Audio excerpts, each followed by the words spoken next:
জাহিদুল ইসলাম নামের যে শিক্ষার্থী খুন হয়েছেন,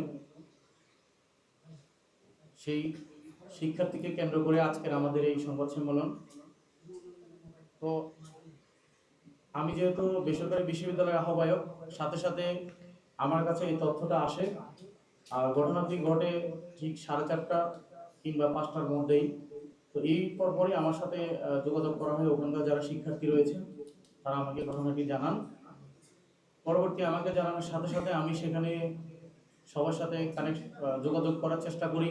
ওখানে আমাদের যারা যারা শিক্ষার্থী আছেন, আমাদের প্রতিনিধি আছেন, বনানী থানার বৈষম্যবিরোধী ছাত্র আন্দোলন যারা আছেন এবং প্রাইমারি এশিয়া বিশ্ববিদ্যালয়ের শিক্ষার্থী যারা আছেন, সকলের সাথে আমি যোগাযোগ করি। করার পরে আমি সকলকে জানাই, অবগত করি এবং তাকে যেন কি অবস্থায় আছে, মানে ওখানকার টোটাল ওভারঅল অবজারভেশনটা আমি জানি। জানার পর আমাকে বলা হয় সেই কুর্মিটোলা হসপিটালে তাকে নেওয়া হচ্ছে। ইভেন সেখানে আমাদের বৈষম্যবিরোধী ছাত্র আন্দোলনের ছেলেরাও ছিল ওকে সহযোগিতা করার জন্য, কারণ যেহেতু আমি কথা বলছি। পরবর্তীতে আমি ওখানকার সকল বিষয়ে কথা বলার পরে আমি কুর্মিটোলা হসপিটালে গিয়ে তার সাথে তার পরিবার, তার মামা সহ আরো আত্মীয় স্বজন যারা ছিল তাদের সাথে আমি কথা বলছি এবং তার খোঁজ খবর নিচ্ছি। এবং আমি ওখানে গিয়েও দেখা করে আবার আমাদের যারা ঊর্ধ্বতন কর্মকর্তা রয়েছেন প্রশাসনের, তারাও আমার সাথে বেশ কিছু যোগাযোগ করেছিলেন যে এই টোটাল এই ঘটনার ওভারঅল একটা জানতে চেয়েছিল আমার কাছে। তখন আমি জানিয়েছি তাদেরকে এবং এটা উপর একবারে সেই প্রশাসনের হাই লেভেল থেকেও জানানো হয়েছিল এবং কনসার্নিং ইস্যু, যেহেতু একটা বেসরকারি বিশ্ববিদ্যালয়ের শিক্ষার্থী একবার মার্ডারের ইস্যু, তো সেই জায়গা থেকে এবং সেটা আমি তাদের পরিবারকে জানিয়েছি। এবং ওই কুর্মিটোলা হসপিটালে তখন ওখানে পোস্টমর্টমের সুযোগ নেই। পরবর্তীতে ওখান থেকে তাকে অ্যাম্বুলেন্স সহ আরো অন্যান্য যে বিষয় যোগাযোগ করা দরকার সেগুলো আমি করে আমি ওখান থেকে চলে আসছি এবং তা ওই লাশটা পরবর্তীতে ঢাকা মেডিকেলে প্রেরণ করা হয়। পরবর্তীতে আমি ওখান থেকে বনানী থানায় আসি। আমি আমাদের ওখানকার শিক্ষার্থী যারা রয়েছেন এবং ওখানে বিসি, ফক্টর, প্রাইমারি এশিয়া বিশ্ববিদ্যালয়ে যারা রয়েছেন, বিসি, ফক্টর, তারপর হচ্ছে আপনার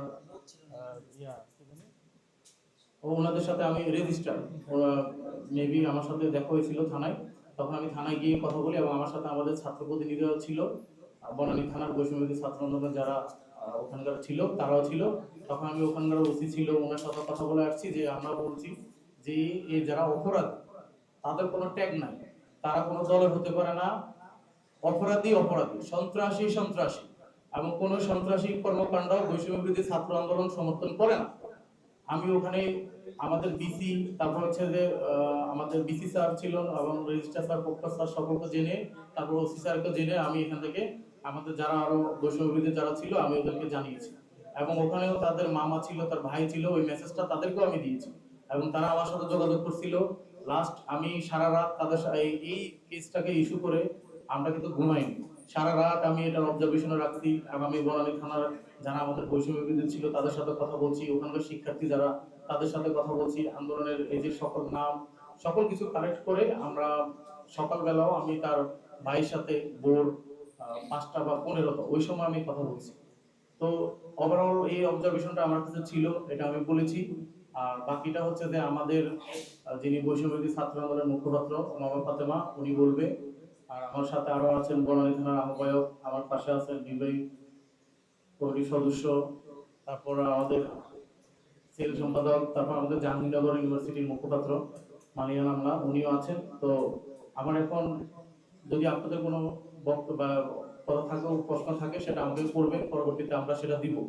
তো আমার এই সর্বশেষ অবজারভেশনটা আমি বললাম যে ওনাদের পরিবার থেকে শুরু করে সকল কিছুর সাথে আমরা কানেক্টেড ছিলাম এবং ওখানকার অপরাধীদের যেন না পালিয়ে যেতে পারে এবং আমি সকলের সাথে কানেক্টেড ছিলাম যে কোনোভাবে অপরাধীরা যেন ছাড় না পায় এবং যারা প্রকৃতপক্ষের অপরাধী তাদেরকে পাশ কাটিয়ে যেন কোনো ট্যাগ যেন না দেয়, সে ব্যাপারে আমি খুব স্বচ্ছতার সাথে সচেতন ছিলাম। তো এখন কথা বলবে আমাদের